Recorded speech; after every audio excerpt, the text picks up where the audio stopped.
This lesson looks into the roots of quadratic equations. Now, as you must be bored of by now, quadratic equations take the general form y equals ax squared plus bx plus c, with the condition that a is not equal to 0, where a just refers to the coefficient of x squared in the quadratic equation. So for example, the quadratic equation y equals 3x squared plus 2x plus 4 meets the general form. A is 3, b is 2, c is 4.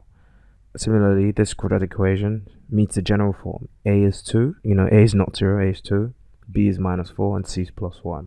Now, the root of a quadratic equation is the solution of the quadratic equation for the case where y equals 0. So it's the solution of, placing y with 0 here, solution of this equation. So if we consider equation 1 here, the root of equation 1 is the solution to the equation 0 equals 3x squared plus 2x plus 4. So I'm going to call this equation 1 with an asterisk.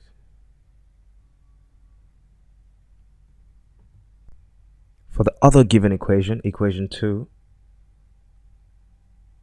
its roots are the solution to 0 equals 2x squared minus 4x plus 1. So just to summarize, what we've just done in equation 1 and 2 is replace y with 0. Solving the equation formed after replacing the y variable with 0 in a quadratic equation gives the root of the quadratic equation. Now, how do we determine these roots? How do we solve these equations? Well, methods exist, and there are at least 3 methods that you need to be familiar with for the WIC exam. One is known as the quadratic formula, another is the method of completing the square, and another is the method of inspection.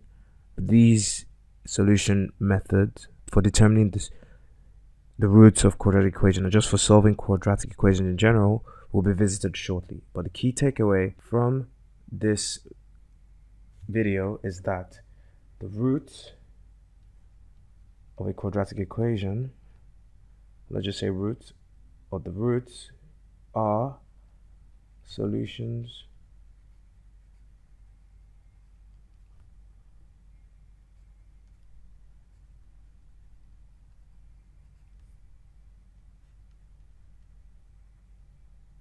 to the general form when y equals 0. You will see when we visit the solution procedures the forms of these roots. But the key takeaway is from this video is that the roots of a quadratic equation are the solutions to the general form when y equals 0. So you simply obtain a quadratic equation and replace the y variable with 0 and solve the obtained equation to get the original equation's roots.